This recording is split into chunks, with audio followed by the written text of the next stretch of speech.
And welcome to another edition of Two Steps Ahead Podcast. Two Steps Ahead Podcast encouraging you to take your passion, make it happen, let yourself be great. I'm Son Edom, and coming up on the show, we're going to talk about the effect that racial hoaxes have on race relations in our country. You know, we've been talking about in our country in the last couple of years, this racial divide, who's racist, who's not. What do we need to do to bring social justice together? What do we need to do to make it so that we aren't a racist society? And one of the things that keeps popping up and rearing its ugly head are these hoaxes that I think are really causing a problem when it comes to trying to heal the racial divide. Now, there's many other things that are contributing to it as well, but these hoaxes give, I think, fuel and fodder for people to run with them. And so that's what we're going to talk about. And I want to use a story that recently came out. It was about a month ago, and you may have heard about it. And what happens usually when it comes to some of these things is you hear a narrative, and I've always said the narrative is different than the truth. So the narrative comes out. There was a racial incident that happened. We'll get into the specifics in a minute. And then the news media and everybody runs with it. Then what happens when it turns out that perhaps it wasn't true? You hear nothing. Nobody talks about it. Nobody talks about the fact that it was a lie. And so maybe, unless you're following the story or maybe a news junkie, maybe you only hear the first part, that there was something racial that took place and they're bad people for doing it. But then you don't hear about the lie that was actually told and how it was debunked. So what am I talking about? August 26th, Duke University is playing a volleyball match at BYU, Brigham Young University. Now, BYU is a Mormon school, a religious school. So keep that in mind. Keep that little nugget in the back of your head because it's going to be relevant coming up in a little bit. But not for this particular story, but you'll see what I mean in a little bit. So Duke is playing at BYU. Duke's sophomore, Rachel Richardson, she made allegations that she had been subjected to racist slurs every time she served the ball during a volleyball match. Okay. So she's serving the ball. Apparently BYU, the student section or some BYU fans are behind her. So as she serves, she hears these racial slurs. And so, well, I'll tell you what. Let's have Rachel Richardson tell you what happened because she went on after the fact and went on to talk to the media. Her father also went on and talked to the media and did interviews to talk about it. Now, as I was looking, a note here, as I was looking for the video, I couldn't find the original interviews anywhere. It appeared that they may have been scrubbed from the internet. All I could find was portions of her interview on other people's comments. So I've got the interview here, but you might hear somebody else's comments. I think its name is Officer Tatum or something. I don't know. So those comments aren't necessarily what I'm talking about. So just kind of listen to her, although he does make some good points. So just listen to her, but I want to give you that disclaimer because I looked for the original and I couldn't find it. Couldn't find it anywhere. Searched her name, searched some of the shows and the stations she had been on, and I couldn't find an original video of her comments, and only I could find them on people's comments on their videos as they were commenting about them. And this is the cleanest one I could find. So listen to Rachel Richardson, Duke University sophomore volleyball player, telling you how she was the victim of racist slurs while serving the ball. At the end of the second set, I had gone back to serve, and, you know, they heckled throughout the entire game. That's just a part of sports. You get used to playing through extreme environments like that. And very distinctly, though, you know, I heard a very strong and negative racial slur. And then the next time I went back to serve, I heard it extremely clear again, but that was the end of the game. And so we switched sides, and I went over to a teammate that I'm just super comfortable, super close with, and I told her what had happened, and immediately she was like, all right, let's go tell coach. So you're serving, you heard the slur, nobody else heard it but you. Because you went and told your teammate that you was close to, and then she said, let's go tell coach. Nobody else heard this but this young lady. Nobody else heard it. Okay.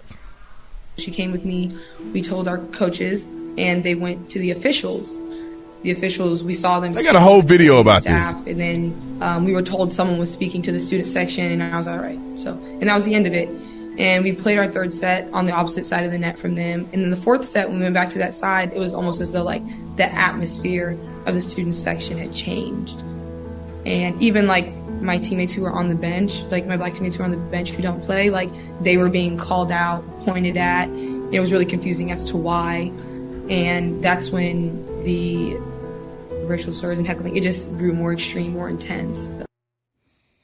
Okay, according to her, in the second and fourth sets, the BYU fans are behind the Duke players. So Duke is actually on the side of the court where I guess the BYU fans or maybe the student section, whatever, is.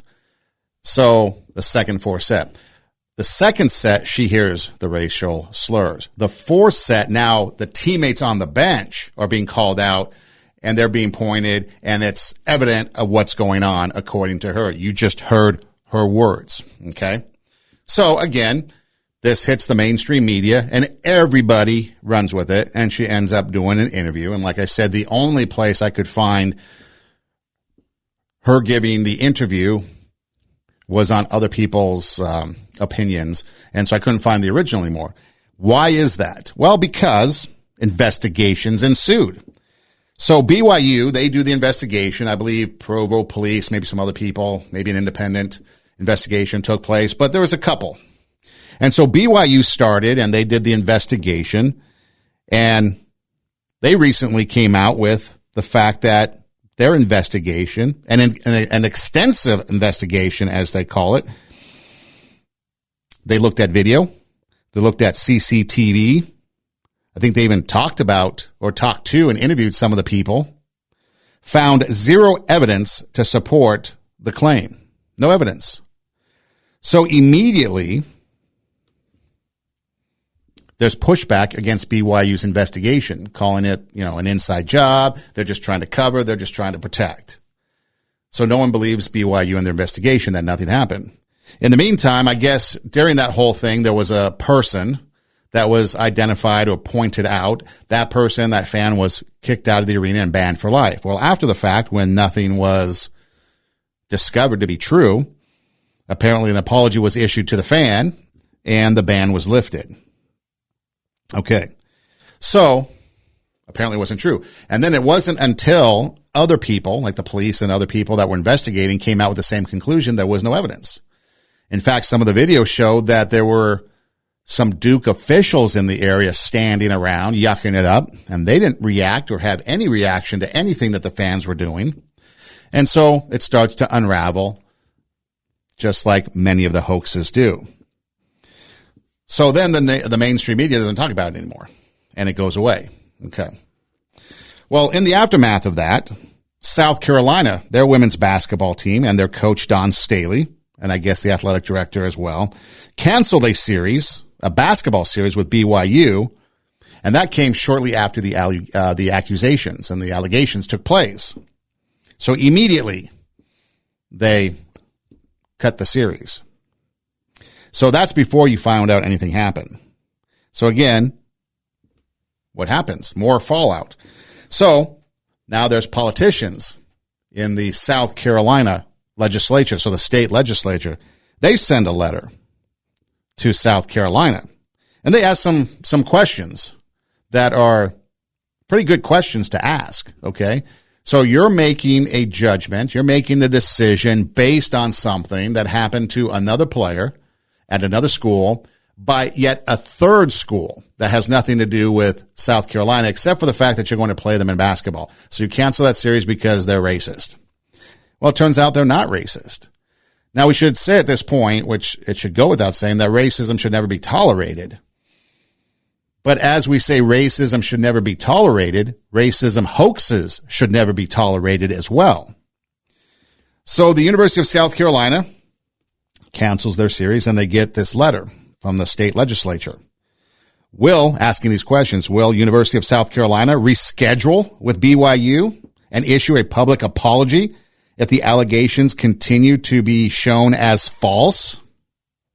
Still haven't heard whether or not they've apologized and reinstated that series.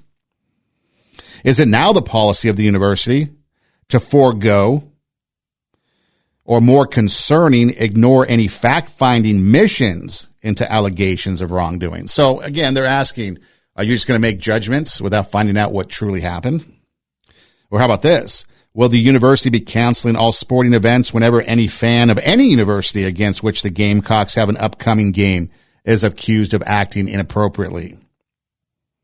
And then more importantly, the question that hits home, is the University of South Carolina now taking responsibility for all of its fans, regardless of any relationship with the university?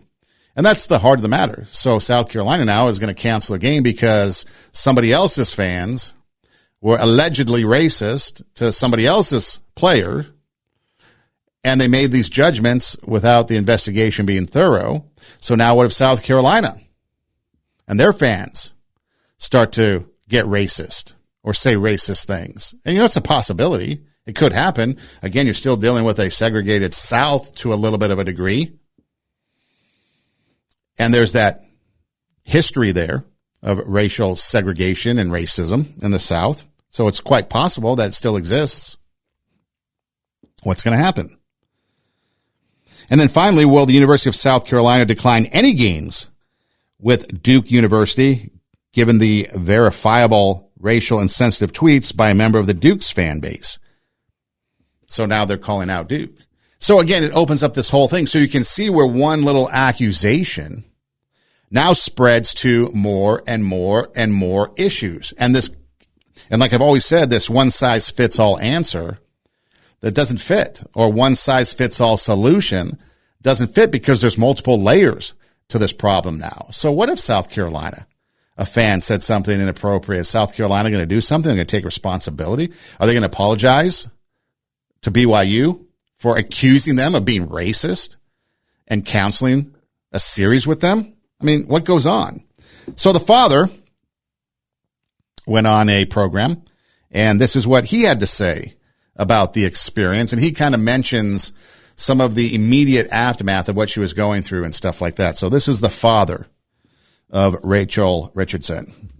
So they made it known what was happening, and at the point in between games, the two different sets when it happened, between the second and the fourth sets, that's when they're at the student end of the court. And at some point, they moved a police officer down to the student's end of the court.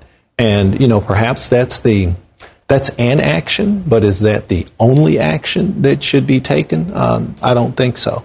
I've been at sporting events. We've been in volleyball for 30 years. I have 4 daughters that have played the game, 3 at the college level.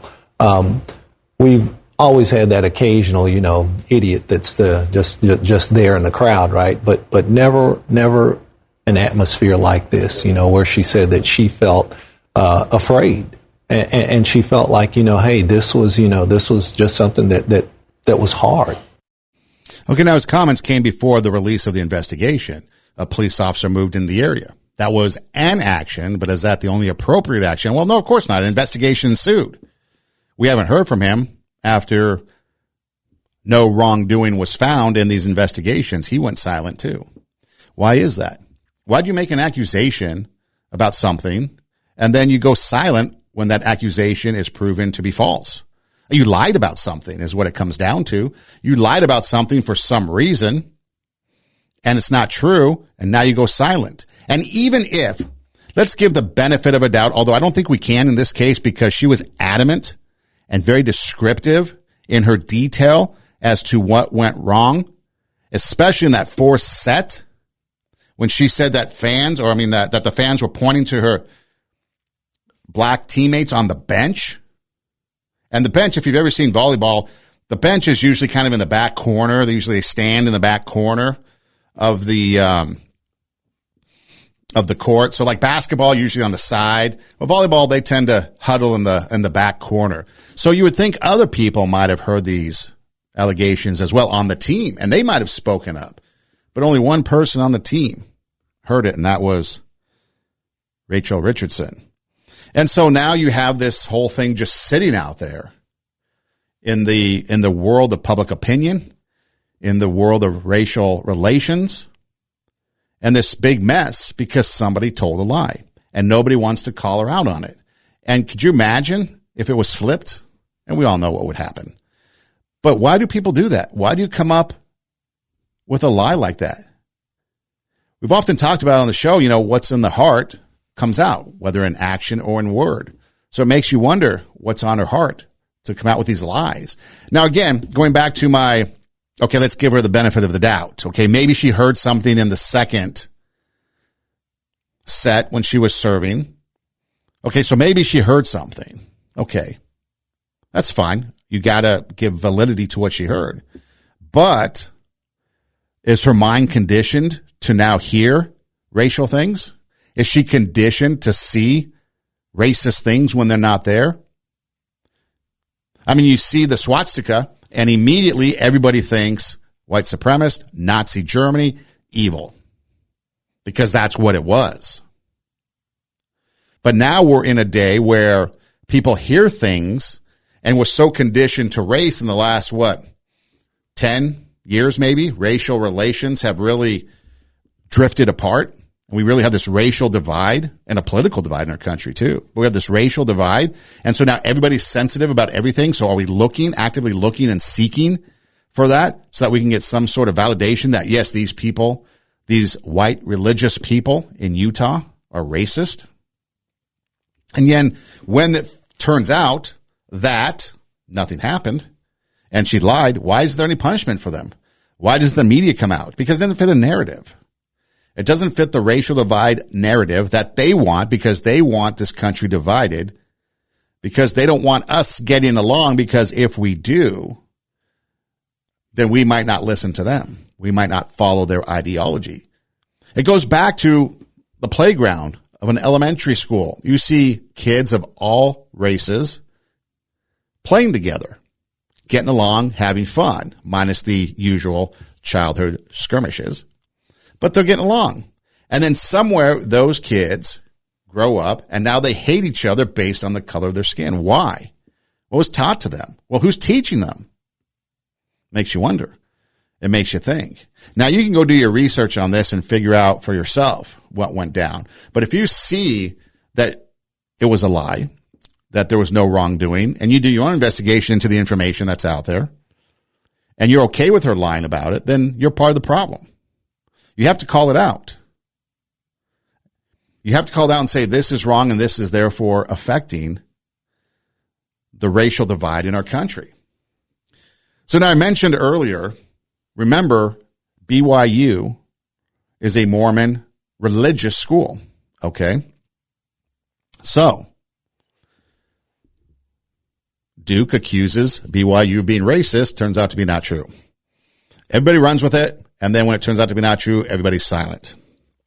Well, the University of Oregon, the Ducks, they had to issue an apology for some of their students that were seen and heard, and it's all on video too, it's verified, chanting F the Mormons during the Ducks game against BYU, a football game.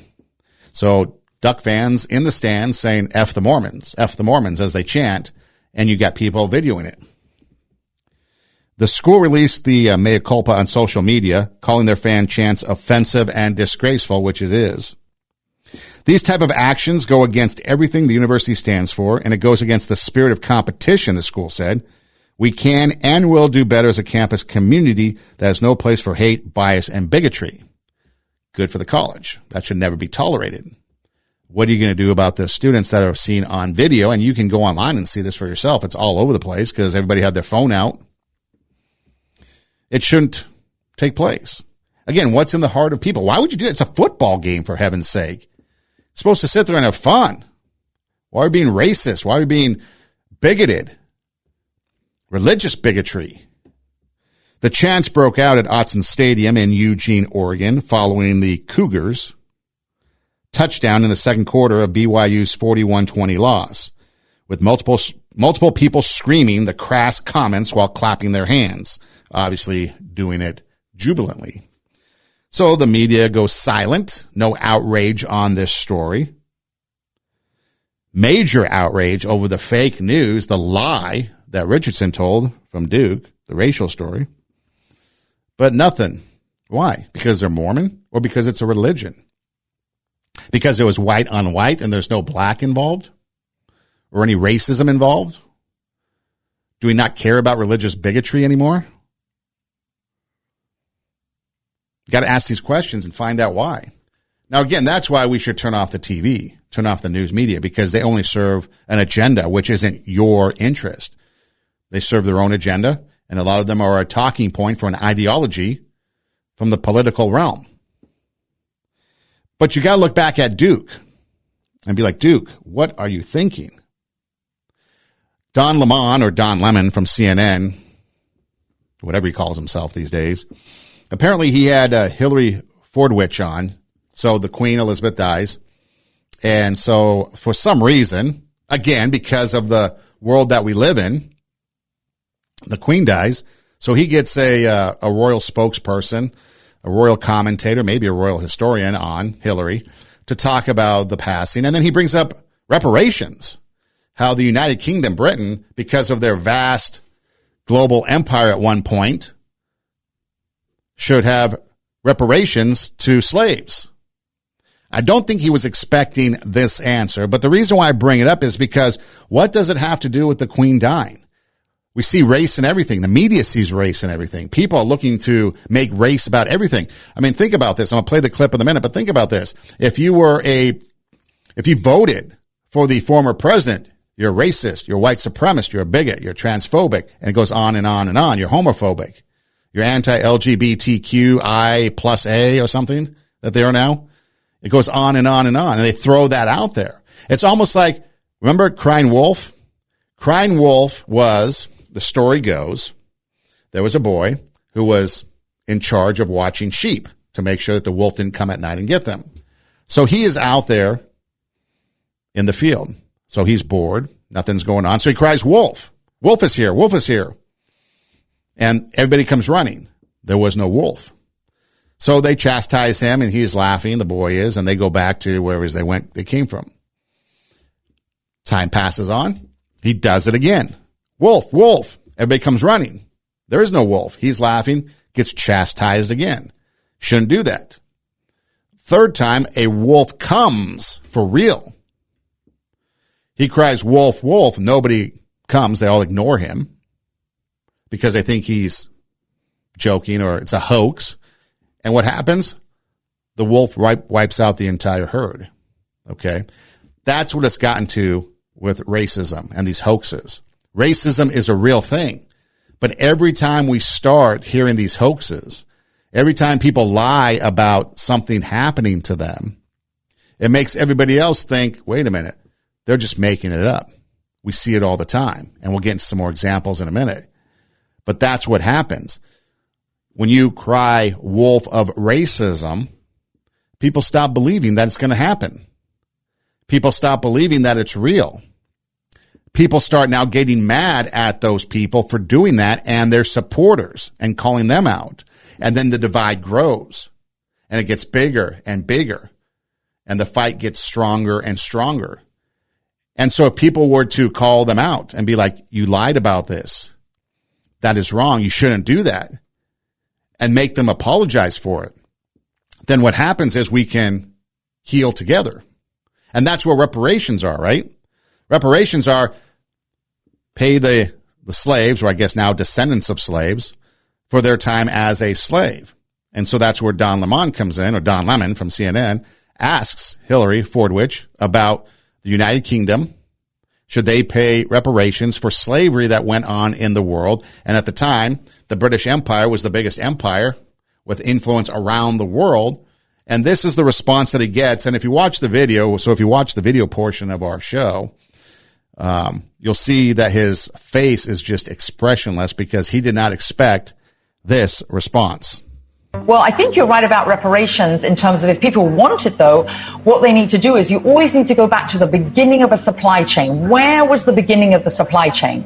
That was in Africa. And when across the entire world, when the slavery was taking place, which was the first nation in the world that abolished slavery? The first nation in the world to abolish it. It was started by William Wilberforce. was the British. In Great Britain, they abolished slavery. 2,000 naval men died on the high seas trying to stop slavery. Why? Because the African kings were rounding up their own people. They had them on cages waiting in the beaches. No one was running into Africa to get them. And I think you're totally right. If reparations need to be paid, we need to go right back to the beginning of that supply chain and say who was rounding up their own people and having them handcuffed in cages. Absolutely. That's where they should start. And maybe, I don't know, the descendants of those families where they died in the high seas trying to stop the slavery, that those families should receive something too, I think, at the same time. She makes a valid point. What about the people that were trying, that gave their life trying to free slaves? Did they get reparations? They were trying to free the slaves, and I'm pretty confident that the sailors, at least she's talking about, were white. Not making this a racial issue, but they were probably white. Do they get reparations? Because, see, not everything is black and white. Not everything is this or that. Sometimes there is those situations, like take the racial divide in America, where people, let's say white people, are for the advancement of black people, where black people want to work together and be in a community with white people. But yet those people that are, let's say, more conservative, they're the Uncle Toms of this world. They're even talked bad about, lied about. Why is that? Why do you need black people to be the way you want them to be and not their way they want to be? It's almost like slavery hasn't ended because you don't want it to. It's like if they're independent thinking, I think Larry Elder, for example, he was a talk show host that then ran for governor of California recently. He's called Uncle Tom all the time because he's a conservative black person. Or Candace Owens, another conservative black person. Not sure if she's been called anything. I'm sure she has. But I know for sure that Larry Elder has been called Uncle Tom. Probably one of the worst things that you could call somebody that is a black person. Because Uncle Tom was somebody that would do things for the white people to get out of maybe manual labor or getting punished or whatever during the slave time. A traitor basically to his people is what it was. Why is that? Why is Larry Elder an Uncle Tom just because he has conservative values, conservative views? Why is that? Why is Candace Owens one? So isn't that still a form of slavery by people calling them that? Not letting them be free to be who they are? It's the same with the immigration problem that we're having at the border. They all want them to come in because they think they're going to vote Democrat. Well, we don't know that. We don't know anything about them. But that's what they think. And then if you try to close the border, you're a racist, you're a bigot. So they go to that. Watch any nightly news. You will hear racist, bigot, transphobic, homophobic, anti-democracy. You hear that all the time. Guaranteed. At least one time per broadcast, you'll hear something like that. Why is that? Let's go back in time a little bit. Because here you had, again, Rachel Richardson, Duke University, accusing somebody of being racist. Well, shouldn't Duke have learned its lesson and maybe waited patiently to find out what transpired before they actually make comment and jump the gun, so to speak? Because, again, the player, which I'm all fine about doing an investigation, as it should be, waiting for the evidence to prove or disprove what happened. If she legitimately believes something happened, that's fine. I understand that. But maybe she should have held off, run into the media until it was proven. And then maybe she should have came out with an apology that it was disproven. Well, so Duke, back in 2006, the Duke lacrosse team had 3 white members falsely accused by Crystal Magnum, a black student at North Carolina Central University. She accused them of raping her at a party one night. So apparently they're all at a party. She's working as a stripper, adult entertainer, no judgments, but that's what she's doing. She comes to the party and she, I guess, dances, and somehow, some way, she ends up getting raped or allegedly says she gets raped. I don't even know if she was really raped or not. She might have just mentioned that. In fact, now that I think about it, I don't think she really was. I think she was just there dancing. But anyway, she accused people of raping her. Okay. So everybody defended her, said she is in the right and these guys are guilty. And it got pretty bad. The American media, Duke University faculty, they all rushed to judgment, and they devoted months to smearing these 3 lacrosse players and Duke University itself as racist. At the time, Duke was the number 1 lacrosse country team in the country. The coach was like one of the top coaches in lacrosse at the time, national championship coach. He lost his job. His reputation was smeared. The players' reputations were smeared. And again, you have faculty and the media saying that these guys are guilty. Well, as it turned out, they weren't. It was fabricated. She made it up. They got off. The district attorney, who was prosecuting them, even though he found out that her allegations were lies, he continued to try to prosecute them. He ended up getting disbarred and having to spend, I think, at least a day in jail. And another person that kind of perpetrated this whole thing was a reporter for the Boston Globe, or one of the Boston newspapers. She got the story, and she started writing about it, and she wrote that these guys were definitely guilty. Had to have been it. Had to have done it. Well, as it turned out, she was a survivor of rape herself, so her personal beliefs, her personal experiences dictated it happened to her, so it must have happened to this gal, right? She had to write a retraction and issue an apology because she was wrong as a member of the media. Why don't we have that anymore? That's in 2006. So then what happened was Crystal Magnum said she made it up because she was in a custody battle and she didn't want, somehow the police were called to that night. Okay. The police were called for something. And so she said that she was raped, but she was in a custody battle at the time. And she didn't want people knowing that she was a stripper. And so this was the narrative that she said so that her child wouldn't be taken away from her. So here is Crystal Magnum talking about the situation a couple years later. So this is a couple years later after the fact. It's come out. The men, the young boys, they're innocent, or the young men are innocent. And this is what she had to say a couple years after the fact. No one deserves to be sexually assaulted, regardless of their profession or regardless of what they have done. I'm a real person. I have feelings. I'm not just an exotic dancer. I'm not just someone who tried to frame someone who was innocent of sexual assault. My only intentions were for justice, and I wanted justice for myself. I had a couple things. She mentions in there that she isn't just someone that tried to frame, so she admits it. But she's right in everything else. She shouldn't be sexually assaulted.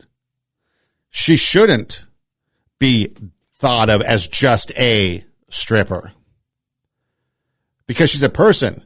We don't have to devalue somebody just because of who they are. And think about this. Think about how many times we devalue people on a daily basis.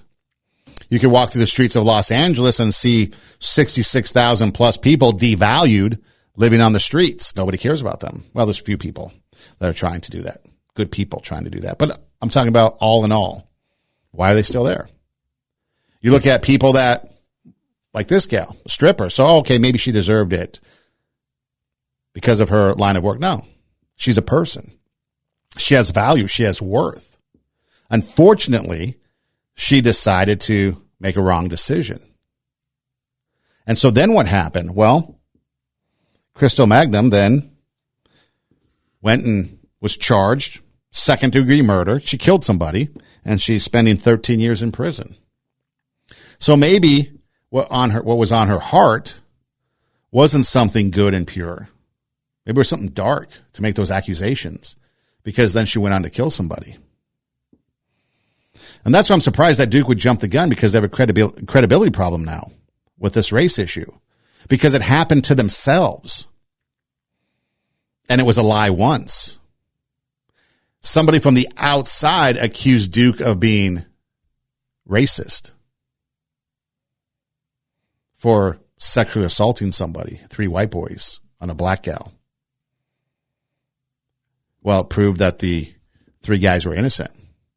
Now you have a black Duke player accusing white people in BYU of being racist. Turned out to be a lie. What do we do with that? How do we handle that? It brings us back to the racial divide. If we're not going to be honest, if it's not going to be a two-way street, how can there be healing? How can there be reconciliation? How can there be a genuine coming together of people so that we can move forward in this country with what Martin Luther King wanted in his dream a long time ago? How can we do that? You've got a media that is out there pushing a racist agenda. They want the divide. I mean, just look at BLM in the summer of 2020. Everything was okay. A CNN guy, he's out there with a building burning down behind him saying it's a mostly peaceful protest. You got the vice president bailing people out of jail. Everyone's saying it's okay that we do this. Why? And then you've got people of all color that are against that, saying that's not right. We shouldn't be burning down. Yes, we are for justice for all, but we should not be burning down our cities. In Minneapolis alone, how many black people or people of color lost their business? Maybe got hurt. How about the black police officers that were killed, but then were shouted down, defund the police? It's kind of like that. The greatest picture ever is a white person. There's this crazed white woman wearing glasses screaming at a black police officer. And apparently that's Black Lives Matter. Intolerance in the name of tolerance. That's where we're at today. We're going to be intolerant until you see our point of view. And then when you see our point of view and you come to our side, then we'll be tolerant. And then everybody gets along. And you're no longer racist. You're no longer bigoted, transphobic, homophobic, so on and so on. It's all to serve an agenda. And how can we have that harmony? How can we have that peace? How can we have that dream that Martin Luther King Jr. had at one point before he was assassinated for that dream? Even though we face the difficulties of today and tomorrow, I still have a dream. Yeah.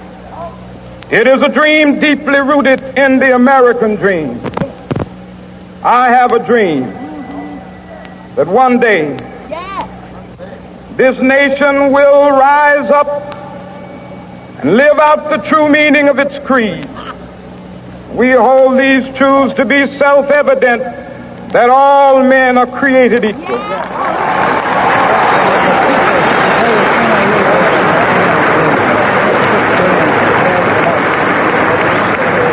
have a dream that one day on the red hills of Georgia, the sons of former slaves and the sons of former slave owners will be able to sit down together at the table of brotherhood. I have a dream. It seems like that table of brotherhood is no longer there. It's been removed from the American kitchen because people want the divide. People don't want us to get along. So how do we overcome that? It's quite simple. We don't listen to that narrative. We don't listen to the radical ideology of people wanting us to be separated. We check our hearts to make sure that we have a heart of love, compassion, because all men are created equal, despite the color of their skin. And again, it starts in the community. It starts in our neighborhoods. We might not achieve this immediately on a national level. We know the national level of politics is pretty messed up. The swamp, as they call it. But we can do it in our communities. We can do it in our neighborhoods. We can do it in the people around us, our schools, our churches. or charity organizations. We don't have to sit there and follow the narrative.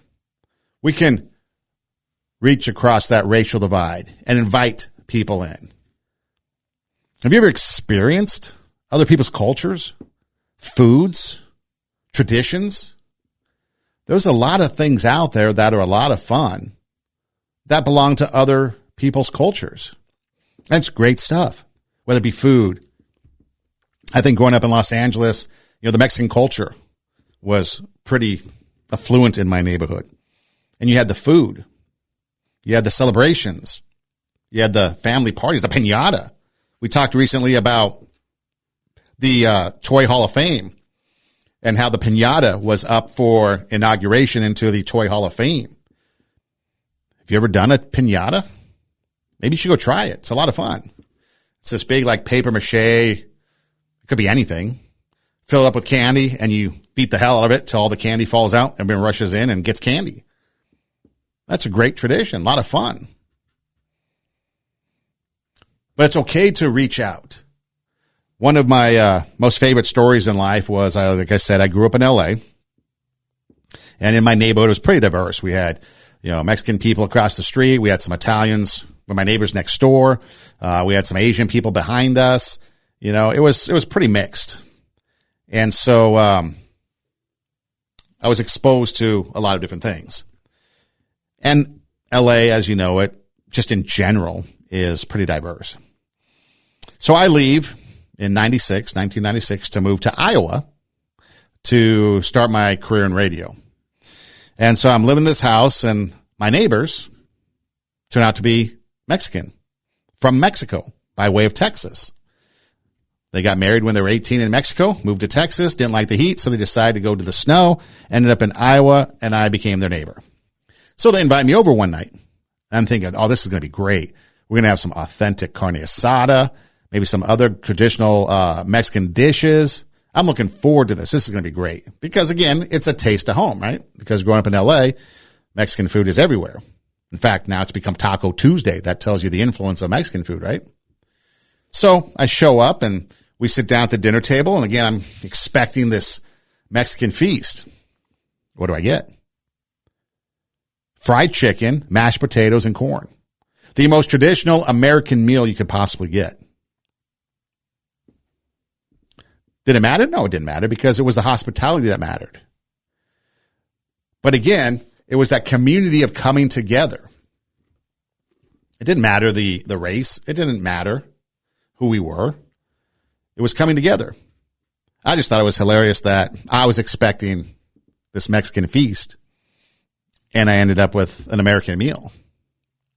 Because later I found out that they thought that that is what I wanted, and didn't realize that I would enjoy their food, their culture. But see, if you communicate, you talk. I mean, think about, do we enjoy beer? I enjoy all kinds of beer. Mexican beer is actually pretty good. And so it goes on and on with that culture. But again, when it comes back to coming together, these hoaxes really hurt that racial divide. I mean, you think about Jesse Smollett, one of the most notorious hoaxes. Remember, everybody came out in support of him. He was attacked by white racists in Chicago on a freezing night. Not true. He set it up to try to advance his career. The noose was a rope his two co-conspirators had purchased for staging the attack. And I guess he was, last time I checked, he was out on bail while he was appealing his conviction. He was convicted of a felony, and he's out on bail as he appeals that. Never heard of that before. Talk about special privilege. Or remember when the national narrative went the noose at NASCAR? The noose was found in Talladega, Alabama, at the racetrack in a garage assigned to a black NASCAR driver, Bubba Wallace. The FBI investigated, determined it to be one of several such ropes placed sometime the year before in Talladega's garages, their door pulls. Long before that garage was ever assigned to Wallace, but Wallace continued to maintain it was, in fact, a noose. Again, a lie that he ran with. Why? I can understand maybe initially the South, Alabama, probably Alabama and Mississippi in our history, the heartbeat of racism in America. But after the FBI, I think back then the FBI could be trusted. But even a weaponized FBI came out and said, no, it's just a part of the garage poll. And he still ran with it. Why? And again, the narrative was racism, racism, racism. Everybody came out in solidarity with him, and it turned out to be a lie. Again, the narrative and the truth oftentimes are polar opposites. And it continues. There was another one, lesser known hoax, that really hit the mainstream. I don't know if you remember this or not, but it was a dreadlock cutting hoax. A black student at a school in Virginia accused 3 white 6th grade boys of cutting her dreadlocks off, calling her ugly. She lied about it.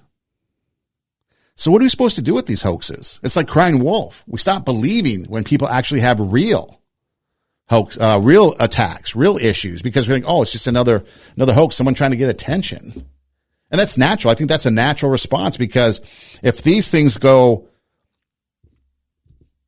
untouched, they're just allowed to happen, people are going to stop believing them. And then when something real happens, everyone's like, nah, just another media narrative of something wrong, and the truth will come out later.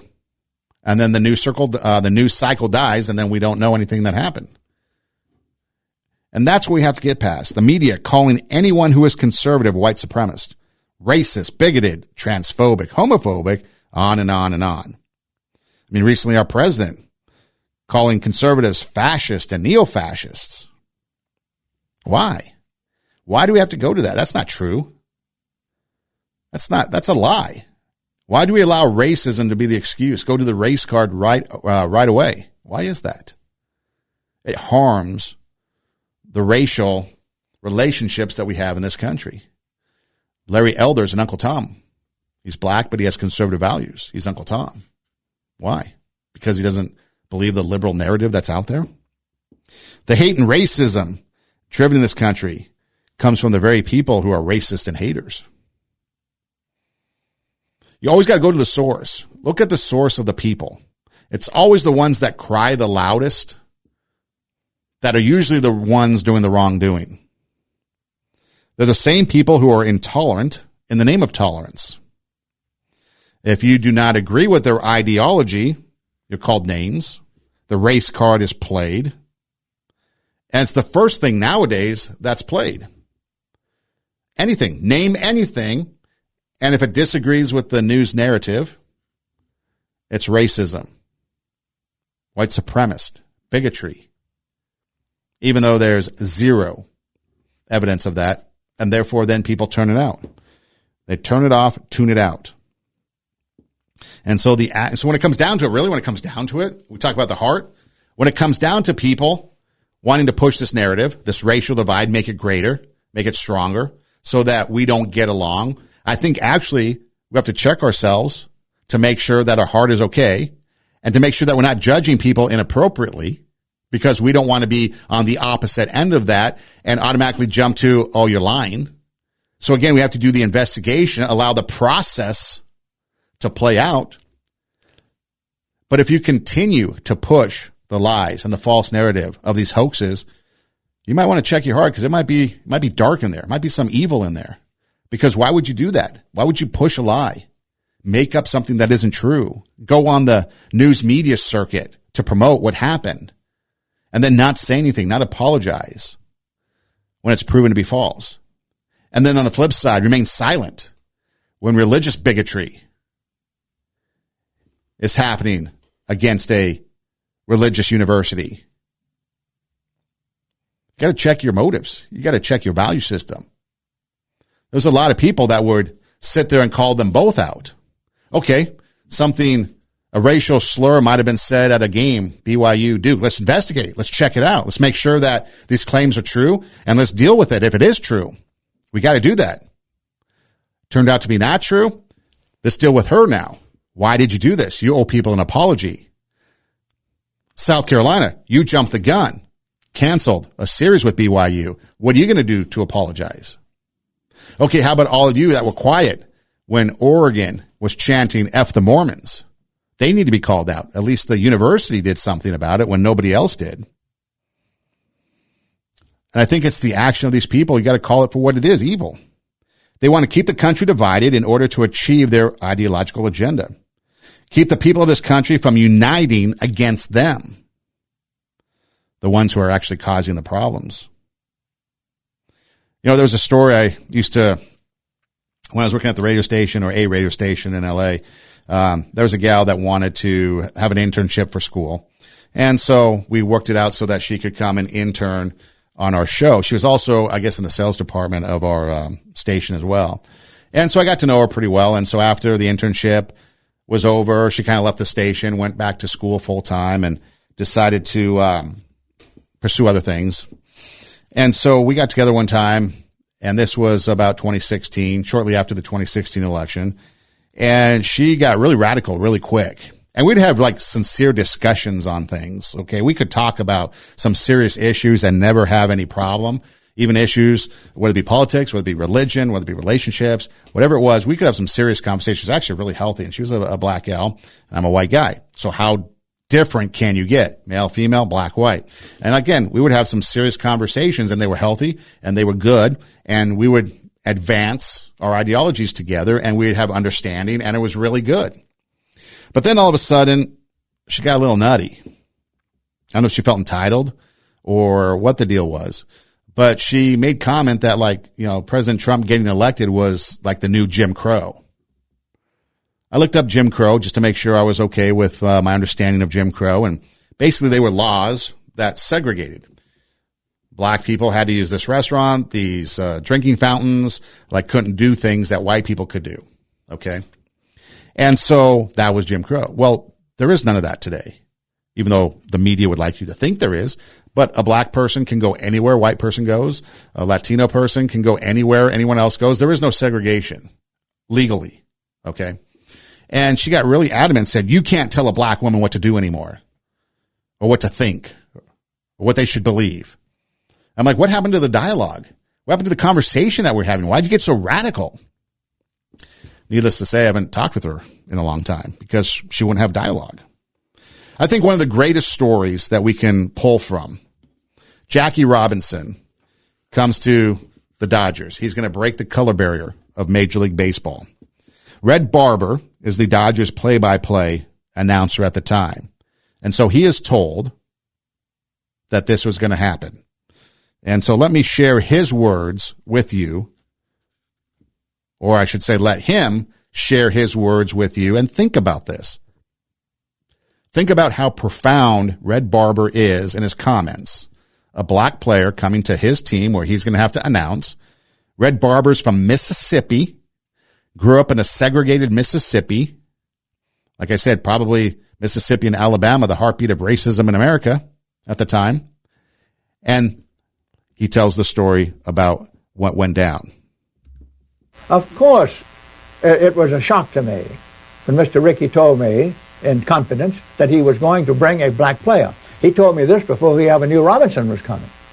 He told me this in March of 1945. And he didn't come in touch with Robinson himself until late that year. But I knew Mr. Rickey, when he said he was going to do something, he was going to do it. And I had to examine myself. Of course, Mr. Rickey gave me time to either make up my mind to broadcast properly through a very stormy period or quit. And my first reaction was, when I came home, told Lala, that I said, I'm going to quit. I don't think I can go through with this. And she said, well, very wise woman. She said, you don't have to quit right now. Let's have a martini. And I began to think about it as the days went by. And I had to understand that it was by chance that I was born white. I could have been born black.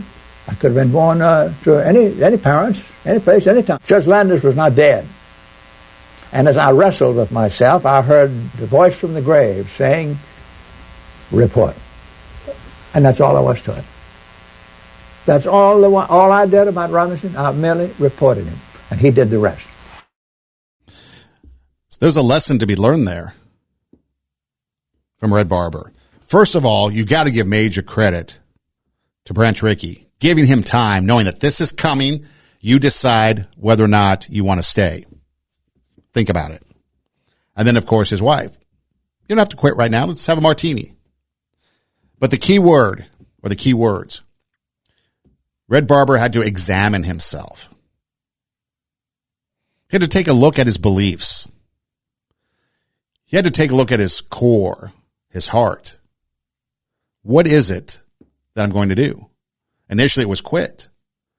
But after examining himself, he decided he was going to report. Because he realized, like he said, just by chance he was born white. Just by chance Jackie Robinson was born black. We don't have a choice in the matter. It's not like we picked or chose our race. It was chosen for us. So why are we now being segregated? And why are we segregating? Why are we being racist, bigoted, etc.? No matter who you are or what your belief system is, why are you doing that based on something that you, nor I, nor anybody else have control over? Because if we had control over it, then maybe things might be different, but we can't. Just by chance, Red Barber happened to be white. Just by chance, I happen to be white. Just by chance, you might happen to be mixed or something else. And so why do we fight about it? Why do we let others dictate to us what we should believe? When we know in our hearts, we know in our cores, if we examine ourselves, we should see that all people are created equal. That Martin Luther King Jr.'s dream should have been seen by now. It should have come true by now. But it hasn't, because there's people out there trying to push a narrative that continues to divide us. And when you get hoaxes like these that we've talked about, it only hurts and does damage. And those fringe people, it gives them fuel to continue to push that fringe movement and to take negative action. And just because it's like a ripple effect, just because one thing maybe became null and void, the ripple effect is going to affect everybody else. Or somebody else might do something. So think about the difference. And then, so Red Barber decides he is just going to report, and he allowed Jackie Robinson to be Jackie Robinson. And look how great Jackie Robinson became. Look how great Jackie Robinson was for enduring all that. Imagine if Red Barber decided he was going to stay, but be critical and be racist. First of all, I don't think Branch Rickey would have kept him, but it would have been a much different story because the narrative was different. Imagine if we had the media today back in the era of Jackie Robinson. My goodness, we would have had another civil war. You're talking about what, the 1940s? Unbelievable, the difference that someone examining themselves and decided to report and let the player do the talking. That's what we need to do. We need to just be ourselves and realize that by chance we are just all who we are. Or maybe if you're a spiritual person designed by God, created for a purpose, but we had no control over who our parents are. And so we're born into this world. And because of that, we shouldn't treat somebody differently just because the color of their skin, but we should hold people accountable for their actions. And if you're going to hold people accountable for their actions for being racist, bigoted, homophobic, whatever, then you should hold them accountable if they lie about it, if they make false accusations about it, because then we will get balance. And if we get balance, then we can start to heal the racial divide. And instead of moving backwards away from Martin Luther King Jr.'s dream, we can start moving closer to it again. Because at one point we might have been getting there, but not anymore. And it's everything that's going on. And again, it starts in your community. It starts in your neighborhoods, your schools. It starts with you. It starts with me. If we make that decision, then at least we're making a stand that I'm not going to tolerate this. I want a better world. I'm going to move forward. 2 Steps Ahead podcast. Check us out on our website, radiowarp.com. That's radio, W-A-R-P, radiowarp.com. You can subscribe to our YouTube and SoundCloud accounts and never miss an episode. Listen to the podcast anywhere you listen to podcasts. Hey, thanks for listening. Do tell a friend. And until next time, God bless.